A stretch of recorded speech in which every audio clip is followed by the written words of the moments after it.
Getting murked in Marathon is not going to be as detrimental as one might think.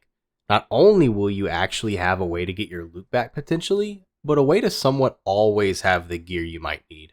No need to always have some empty vault or gear fear. I mean, honestly, this is the part where most people just quit, right? You lose your stuff, you get gear fear, and you never run the good stuff again.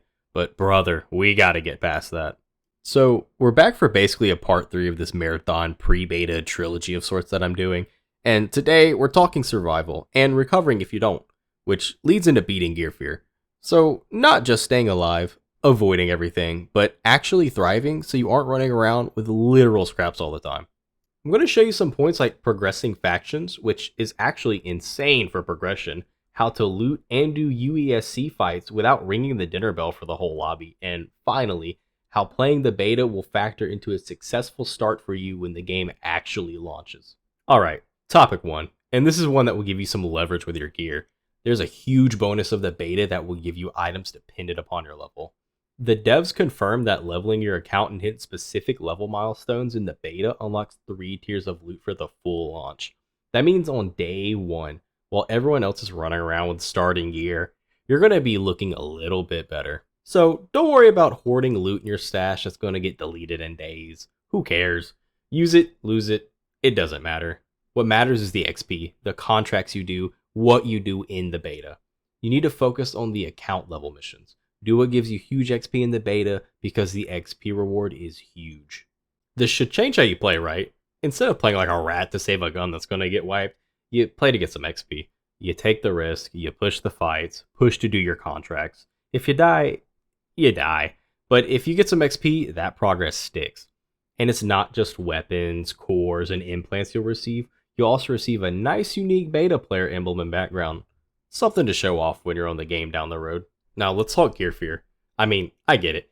You find a top tier core or a weapon with godly attachments and you just want to let it rot in your stash because you're scared to lose it. Elbozo, by the way. Elbozo. The thing is, in Marathon, if you aren't using it, you're losing it anyway because you aren't progressing. It's like any other extraction shooter. Here's the trick for that. Factions. They are the fastest way to fix your build. See, you can get specific gear from factions by doing their contracts. It's not just random looting. If you need a specific weapon type or a specific mod, core, or implant, just level those factions. It's going to be some like realization that you can basically print this gear by just doing the contracts. The gear fear kind of goes away. Because if I lose this gun, whatever, I'll just do a quick job for the faction and get another one.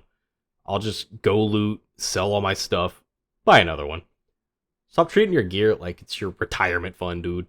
It's a tool. Use the tool to do the contract, get the reward, rinse and repeat. It elevates your whole build crafting game because now you're targeting what you want, not just taking whatever garbage the game decides to give you. And yeah, sometimes you'll die doing the contract or looting, but hey, that contract's probably done. Now, let's move on from all that.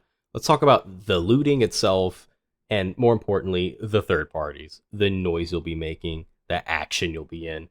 This is where I see everyone maybe messing up early if they aren't aware of their surroundings. You spawn in, you see some AI, and you immediately start blasting.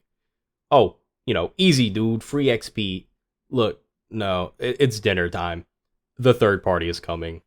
If I hear shots 30 seconds into a match, I'm going. The aggressive players are going. They know you're distracted, and they know you probably wasted half your mag or something on a bot.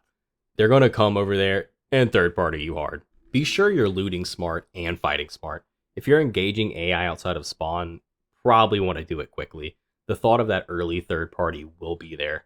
The longer you stay in one spot fighting AI, the higher the chance some crack baby is sprinting towards you to take your stuff. And the same goes if you're in the middle of a match or you're just in a fight at any point in the match, that third party could always be there. The AI in this game too, they seem pretty smart. Be ready to take care of them because they seem to overwhelm rather easy. And have good positioning, then maybe you don't stress as much. If you have to fight the AI, finish it quick as you can. If it takes longer than that, you need to make sure you have a vantage point. Reposition if needed, or just run if you do see the third party coming.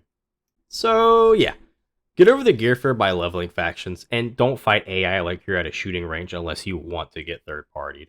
It's pretty simple, really, but you'd be surprised how many people just don't do it. Anyways, if this helped you understand the beta a bit more, hit the like and subscribe button. Or don't. I'm not your boss, but it would be pretty cool.